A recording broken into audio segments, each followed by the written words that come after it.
জুলাই গাদ্দার বা জুলাইয়ের সাথে প্রতারণা করেছে তরুণরা, তারা আলাদা হওয়ার কথা ছিল কিন্তু তারা জামাতের সাথে চলে গেছে। এটা একটা দিক, হ্যাঁ, যে জুলাইয়ের যারা তরুণ নেতৃত্ব ছিল তারা মানুষের জনসমর্থনের প্রতি আস্থা যতটুকু তারা প্রত্যাশা করেছিল সেটা ম্যাচ করতে পারে। বিএনপি বা অন্য কোনো দল কি সেটা পেরেছে? কেন তাদেরকে তাহলে জুলাইয়ের সাথে গাদ্দারি করা বা প্রতারক বলা হবে না? আমি কেন বিএনপির সমালোচনা করলে সেটা আমার ডানপন্থার ফেভারে যাবে দেখে আমি এই সমালোচনা করব না?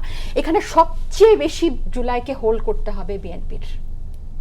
কেন সবচেয়ে বেশি হোল্ড করতে হবে? যেটা সায়ন্ত ভাই বলেছে, তারা গত 17 বছর যে পরিমাণ নির্যাতিত, জামাত তো গুপ্ত হয়ে ওখানের ভিতরে ছিল, বিএনপি কিন্তু গুপ্ত হয়ে ওখানের ভিতরে ছিল না আওয়ামী লীগের সাথে। তাহলে তারা এর পরিমাণ জুলুম নির্যাতন সহ্য করেছে, জেল খেটেছে, ক্ষমতা থেকে বছরের পর বছর বাইরে ছিল। দ্যাটস ডিফারেন্ট ইস্যু যে তারা বিরোধী দল হিসেবে কতটা ব্যর্থ ছিল, এটা আরেক। কিন্তু এখন যখন এতগুলো মানুষের জীবন রক্ত, এই জুলাই যখন তাদেরকে ক্ষমতায় বসালো, তাহলে কেন তারা সেই সুযোগ অন্য কোনো কাউকে দেবে যেটা আমাদের এই যেই কারণে জুলাইটা হয়েছে সেটা থেকে আমরা সরে যাব?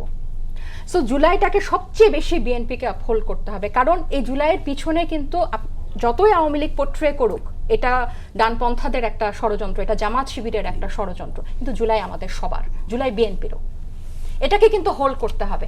এবং এখন যখন আপনি হতাশা এবং প্রত্যাশার কথা বলেন যে 5 মাসে কিছু হবে না, আমি যেটা বললাম 3 জোটের রূপরেখা থেকে জুলাই সনদ, বিএনপি রিমেইনড আনচেঞ্জড, এটা কিন্তু আমাদের জন্য ভালো বার্তা দেয় না।